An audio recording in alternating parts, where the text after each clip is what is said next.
Sneakerhead is someone who is dedicated to any type of footwear, whether it be Nike, Jordan, or New Balance. A sneakerhead is somebody who collects sneakers, but also will kind of do anything to get those pairs. When you see the shoe, you want it, and it's like you've been all over looking for it, and you can't get it, you won't stop until you get it. It's almost like, you know, you're catching your fix. It's like you'll do whatever it takes to get what you want. Obviously have more than 10 in their closet, and probably enough to, you know, fill up an entire month, maybe year of just wearing different shoes every day. You're just passionate about it. You're not doing it, you know, for the money. You're not doing it to fit in. You're just doing it because that's what you love to do.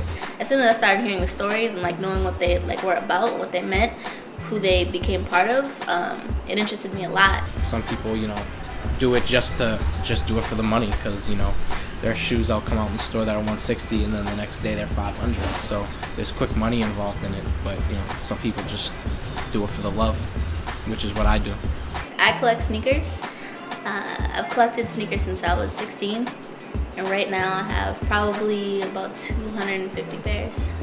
I have probably upwards of like 200 plus. There's not like an exact number I could give you, but it's at least over that.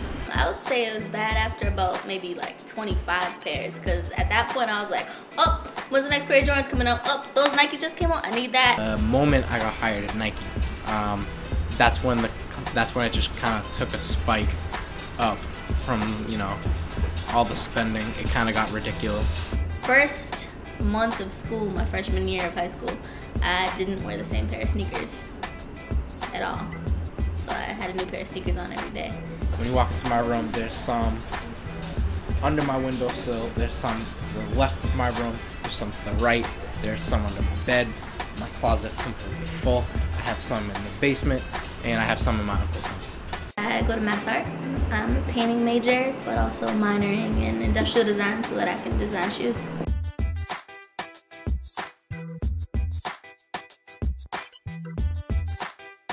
A few years ago, there was a competition called Future Soul, and it was hosted by Nike and Jordan brand. For me, what that competition kind of was about was to be able to design something that I loved and kind of collected. And at the time I knew I was going to art school.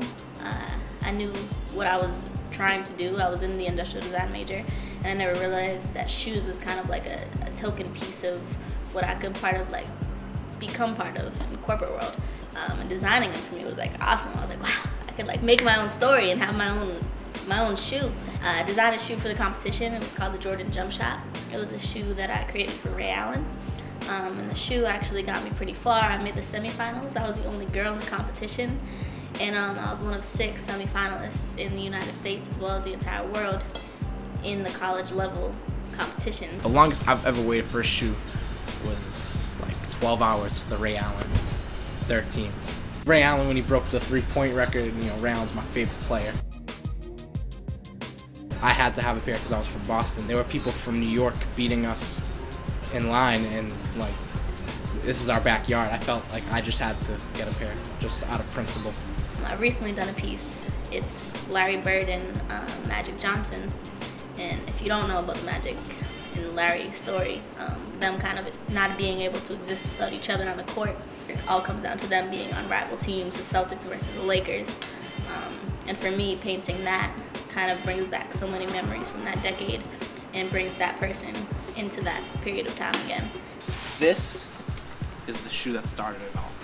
This is my first Jordan ever. Freshman year, September 22nd. Day they came out, I still remember running around Boston trying to find a pair. I couldn't find a pair. Then the next day we went to the mall. You know, I'm so sad about still not getting them, and they're just sitting on the wall, and I almost had a conniption, and I bought 2 pairs. This is the shoe that started it all. This started the madness. This is what made me what I am today, the shoe buying monster. A lot of what I paint and what I focus on is kind of like sports memorabilia, I guess you could say. I don't really like to be that token sports fan painter. A lot of the shoes that I have painted and have worked with painting are shoes that come from my collection and kind of bring back stories for myself and kind of can bring other people in the industry or people who have owned those shoes into that story themselves. A lot of my paintings right now are about kind of your relationship between what you are in front of and the relationships of the players on the court. I've even done like self-portraits where I just would draw my shoe, because for me, like, a person in their shoes is something so like significant. You can look at a person's shoes and kind of guess their whole personality. And for me, that's what it is. If you see a painting of shoes that I would wear, you'd know it. Like, oh, that has to be Sarah's shoes. The thing with the licking of the shoes, it's kind of like an initiation. When you buy shoes and you have so many, and then you go to wear it for the first time, it's just kind of like, it's kind of almost like popping a cherry. First time worn, it's like, you know, you have to do something special for it. So you lick the bottom, I guess. Anytime I wear a brand new shoe, just know the bottom is probably wet. The longest I've waited for a sneaker was overnight. Not like the other people who will go and camp for weeks. The whole line thing, I'm not a huge fan of it, because, you know, it just brings nothing but negativity. There's always people outside, y'all look homeless. I'm not a big fan of it, but, you know, I understand, you know, kids want their shoes, they'll do whatever they gotta do. We have been waiting about 12 hours, maybe 13, 14 hours.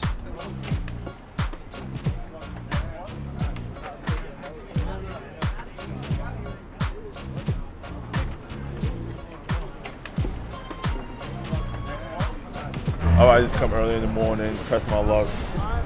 You know, I'll stay in. It depends. If it's worth it, I'll stay in line. If it's not worth it, then we're like, you can have it. You know, I pick and choose my pairs. You know, I'm very discerning.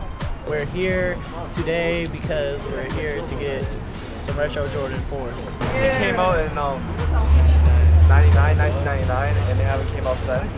4s are one of my favorite Jordans, and they're gonna be worth a lot of money someday. There's not only so many pairs. That's the thing about it. Like, it's not gonna just restock one day. Once it's there and once it's gone, it's done. Then you'll never see them again, unless you go on eBay and you want to pay a fortune. So, which is why people just sleep outside. It's cheaper that way. There were like a limited number of pairs and stuff. So